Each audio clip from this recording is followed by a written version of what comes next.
अमावस्या चुकूनही करू नका ही कामे. कोणी कितीही मागू दे, या वस्तू देऊ नका.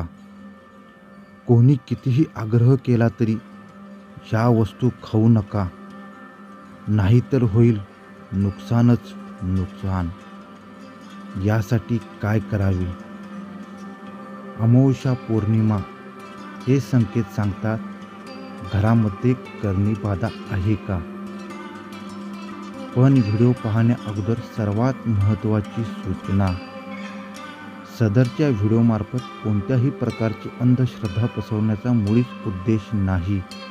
ज्याला कोणाला असल्या गोष्टी पटत नाहीत किंवा अंधश्रद्धा वाटतात त्यांनी कृपा करून हा व्हिडिओ स्किप करावा आणि कोणत्याही प्रकारची कमेंट करू नये ही नम्र विनंती. अनेक जणांच्या घरामध्ये संचार होत असतो. अनेक जणांना माहीतच नसते की चाललंय काय. अमावस्या आली की घरामध्ये वाद होत असतात. ते भांडणापर्यंत पोहोचत असतात. अनेक लोक याच्याकडे लक्ष देत नाहीत. काही लोक अशा गोष्टींवर विश्वाससुद्धा ठेवत नाहीत. पण तुम्ही लक्ष दिलंय का की अशा गोष्टी अमावस्येच्या दिवशीच होतात का? जर होत असेल तर ते टाळण्यासाठी ऐका. अमावस्येला चुकूनही करू नका ही कामे. नाहीतर होईल नुकसानच नुकसान. हे आपणाला कळणार सुद्धा नाही. तसेच अमावस्येला तुम्हाला कोण कितीही जवळचा असू दे, घरातील व्यक्ती सोडून, त्याला ह्या गोष्टी चुकूनही देऊ नका. नाहीतर आपल्या घरात वाईट वेळ, करणी बाधा येण्यास कोणीही थांबवू शकत नाही. तसेच त्या दिवशी चुकूनही बाहेरील व्यक्तींकडून कोणत्याही वस्तू घेऊ नका किंवा खाऊ नका. परंतु जर कोणाला ही गोष्ट अंधश्रद्धा वाटत असेल तर कृपा करून त्यांनी आत्ताच हा व्हिडिओ स्किप करावा.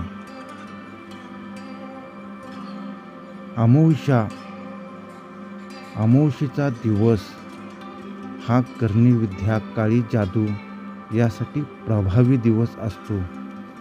जे कोण आपल्यावर वाईट चिंतत असतात किंवा वाईट विचार करत असतात ते असल्या गोष्टी करण्यास मागे पडत नाहीत. पण ती कोण लोक असतात हे आपल्याला लक्षात येत नाही. ती बाहेरील लोक पण असू शकतात, घरातील लोक पण असू शकतात. पण या गोष्टी आपण टाळू शकतो.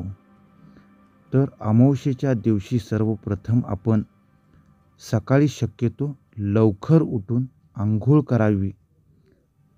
आपल्या वापरणाऱ्या वाहनाला धुवून त्यास लिंबू दर अमावस्येला लावावा. तसेच घरात आरती करून नारळ फोडावा. हे नित्यक्रमाने सर्वांनीच करावे. तसेच काही कडक नियमसुद्धा आहेत. अमावस्येच्या दिवशी मांसाहार चुकूनही खाऊ नये व त्या दिवशी विटाळ महिलेने म्हणजेच मासिक पाळी आलेल्या महिलेने सर्व नियम पाळावेत.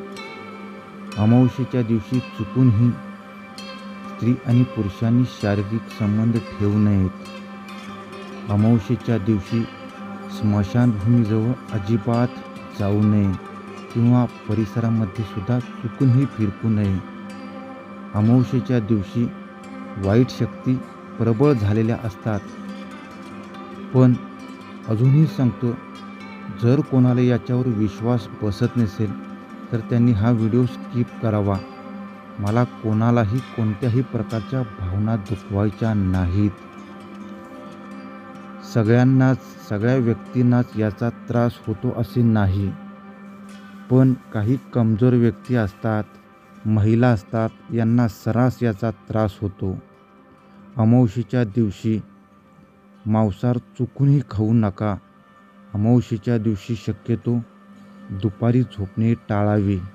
या दिवशी दाढी केस कापणे शक्यतो टाळावे.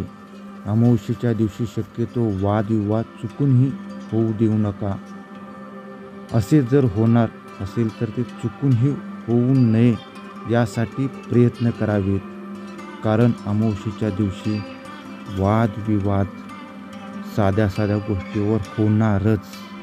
ते जर आपण जाणून बुजून टाळलेत तर वाईट गोष्टी 100% खात्रीशीर सांगतो आपल्या जवळ येऊ शकत नाहीत.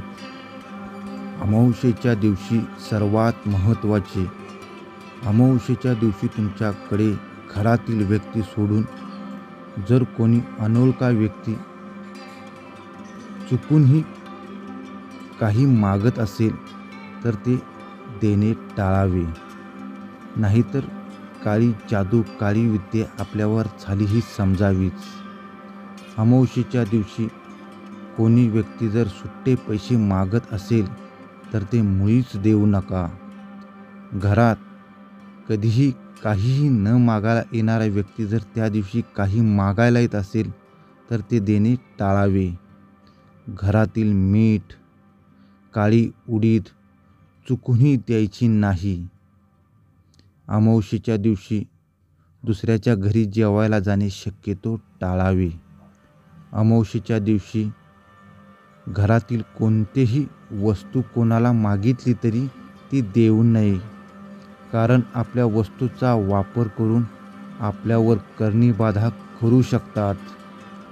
अमावस्येच्या दिवशी जर कोणी बाहेरील व्यक्तीने पांढऱ्या रंगाची मिठाई किंवा पांढऱ्या रंगाची कोणतेही खाद्यपदार्थ आणले तर ते चुकूनही खाऊ नयेत. नाहीतर वाईट वेळ यायला वेळ लागणार नाही. शक्यतो अमावस्येच्या दिवशी लांबचा प्रवास टाळावा व अनोळख्या जागेवर एकट्याने जाऊ नये.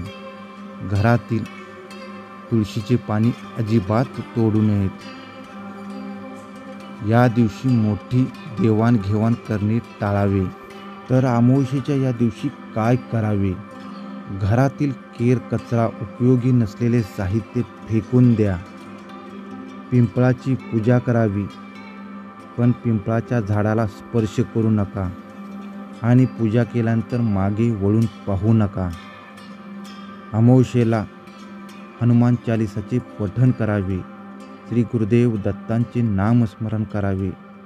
श्री गुरुदेव दत्तांबरोबरच श्री संत देव अवतारी बाळूमामा यांचा जप करावा. आपल्या कुलदेवतेची मनोमन पूजा करावी. माशांना खायला घालावे. काळ्या रंगाच्या कुत्र्याला खायला घालावे. घरामध्ये मिठाने सर्व फरशी त्या दिवशी पुसून आवर्जून घ्यावी.